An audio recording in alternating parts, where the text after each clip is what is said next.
Hey guys, Blue Delta Wolf here. This is Magic the Gathering 2014 and this is my Deadwalkers Sweet 60. So here we go. Now, I think I'm going to get a lot of feedback on this one, not necessarily all good. I think my deck build could be controversial and definitely up for debate. So it was a difficult one to do for me because I really like black decks, and this is one of the ones that I cared about. You know, it's in my top 3 decks in the whole game. So I've gone for a zombie theme, so hopefully the field will be full of zombies at most times, with a back theme of death, so creature removal.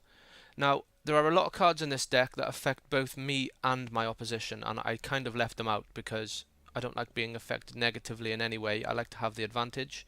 I don't like to have this thing on the field where I say, okay, well if I'm doing it to you, then that means I've got to do it to myself as well. I don't like that.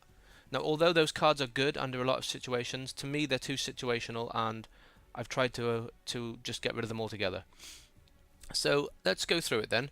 Gravecrawler, it costs 1, it's a 2/1, it can't block, but you can cast it from your graveyard as long as you have a zombie on the field. So obviously I'm going to have a zombie on the field, so that guy can just keep coming back, and obviously you just use him as an attacker. I really like that card. So I put 3 of those in. Quest for the Gravelord, it only costs 1. Whenever a creature dies, you can put a quest counter on him. Remove 3 quest counters and get a 5/5 black zombie giant. You know, that's amazing. Reanimate, put target creature card from a graveyard onto the battlefield under your control. You lose life equal to its converted mana cost. Now, I did say I don't like being negatively, I don't like negative things to happen to me with my own cards, but if you can destroy a huge creature, for example one of the Eldrazi, it's worth it. Kind of. It's situational. I may take it out yet, but I like it for now. It worked in the last deck anyway. This one keeps coming back. He can't block. He has haste as long as an opponent has 10 or less life, and you got the landfall thing. When you put land down, he comes back. So another one that just, the thing with zombies, when you think you've got rid of them, you haven't. They always keep coming back. He's Undying again. He comes back. He only costs 2. Like that one. There isn't much discard in this deck, but I wanted these black cats because it discards a card at random. Now the enemy is going to be a bit dubious on whether to destroy this card or not. So that's 3 cards that you're going to have on the field quite a lot, and they're zombies. They get affected by all the zombie buffs. I like them. They're staying in.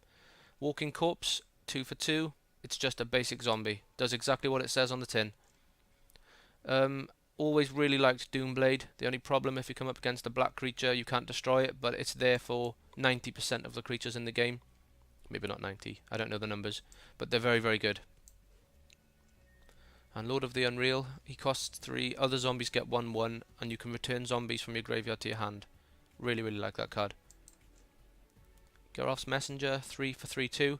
He enters the battlefield tapped. I do hate that, but when he enters the battlefield, target loses 2 life, target opponent, and he's Undying, so it's just great to have around.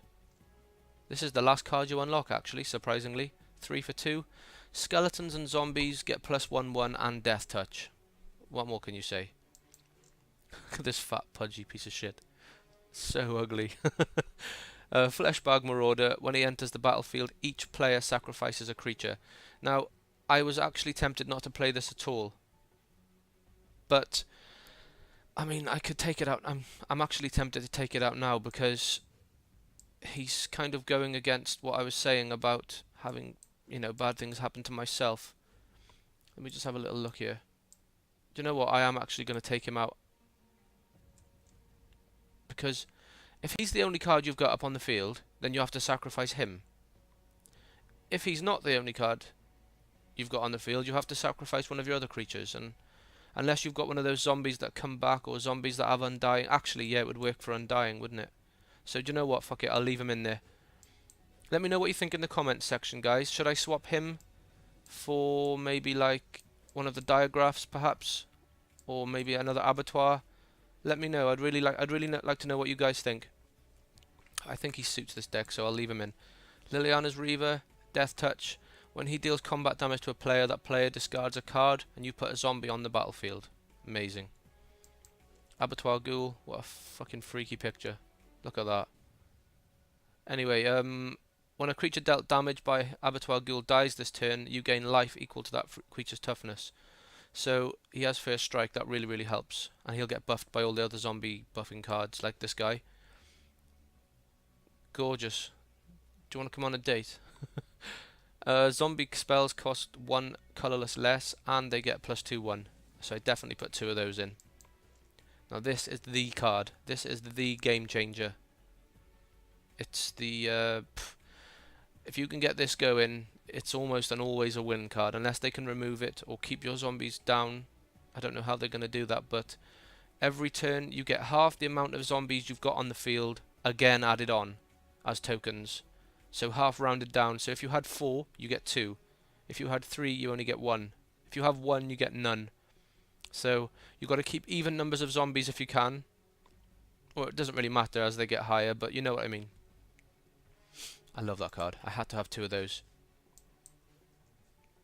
Grave Pact. That was from the old Sepulchral Strength deck, if you remember rightly. That deck was quite popular in 2013. I really like that one. And whenever a creature you control dies, each other player sacrifices a creature. So that includes tokens. So if they want to kill one of yours, they've got to sacrifice one of their own. Tendrils of Corruption. Really, really good. Consuming Vapors. Target player sacrifices a creature. You gain life equal to that creature's toughness. And it has rebound, so you can do it again next turn. Another one that comes back. With they should. I don't know why they don't just put landfall on there, because it's the same thing. There you go. Weird how they word them sometimes. It's not consistent. Cruel Revival. Destroy target non-zombie creature. Can't be regenerated. Return up to 1 target zombie card from your graveyard to your hand. So you could use that to destroy Cudgel Troll, for example, and get a zombie back. Amazing. This is one of those cards with an amazing animation. I was actually thinking of doing a video, guys, with just each card's animation. So, for example, film Grave Titan's animation and then cut and then do the next one and the next one and just do like a lovely video of all the animations just so you guys can see them all. I think that would be an interesting video. Let me know what you think, guys. It'll take a lot of work because you're not allowed to see the animations on this screen. You have to get it up on the field, which is fucking annoying. But I'm sure I could get into a situation where I could film, you know, get the card up, film it, and then cut it, and then do it again on another deck. I think that would be awesome. So, one of my favourite cards. I love the Titans. Whenever he enters the battlefield or attacks, get 2 black zombie creatures on the battlefield. Amazing. Corrupt. A stronger version of... Oh, I took it out. Shit. A stronger version of Tendrils of Corruption, but you can target creatures, players with it as well, so I do like that card. It's a bit of life gain. A poor little fairy. Grave Betrayal, it's expensive. We're getting into the expensive cards now, but they really, really are amazing. Whenever a creature you don't control dies, return it to the battlefield under your control with an additional 1/1 counter on it. The creature is a black zombie in addition to its other colours and types. So, yeah, that's amazing. And the final card, which I thought was just too awesome to leave out, even though it's a 9. To be honest, guys, I'll probably never see this card. There's no ramp in this deck. 9's going to be hard to get hold of, but if it's coming down to it, and you know it's a stalemate, you're going to get 9 land eventually, and you get this awesome card. Put all creatures from all graveyards onto the battlefield under your control. That's called an I win card. So it's in there just in case. You never know. Might be an awesome PvP battle, and it's, you know, dragging out a bit. To be honest, if I never see it and it never comes up, I'll probably take it out for something a bit more functional. But right now, I think that's a pretty sweet 60 cards. There's 23 creatures, 14 other, and 23 land. The mana curve isn't ideal, but this deck really doesn't need an ideal mana curve because it has a lot of... I mean, you've got 16 creatures or possible spells you can cast with 2 mana. That's enough for me. With only 23 land, that's enough. So it should be fairly quick to get going, and it should have some sustain as well. So the cards that didn't make it, this is probably where I'm going to get flamed. Machias the Unhallowed, he's very situational, in my opinion, only good against one deck. It's good, don't get me wrong. Non-humans get 1/1 and have Undying. Okay, that's good. But it costs 6 to get out, it's only a 5/5. and the human part of it is completely void unless you're up against a human deck, so what's the point? In my opinion, anyway. I might be wrong. Vampiric Tutor, you lose 2 life. Nah, I don't care about that one. Grim Return, I was tempted to put this in. I really like the artwork on that. It's fucking hilarious. She's like, oh fuck, I've been stabbed. Okay, let me just pull the sword out. Now I'm a zombie. There you go. Amazing.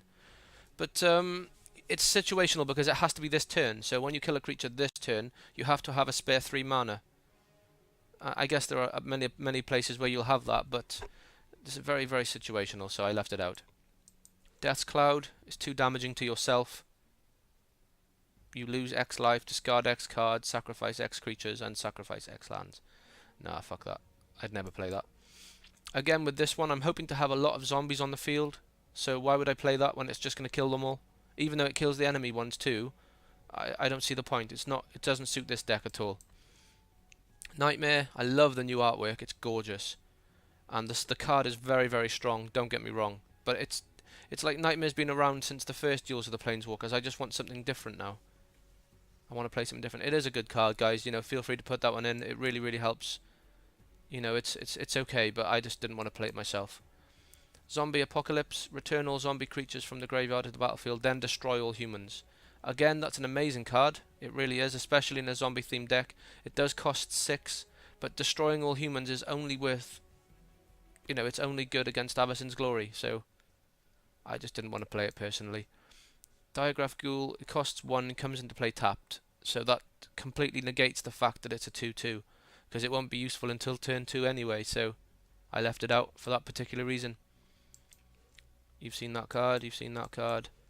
Farbog Boneflinger, it's a tongue twister.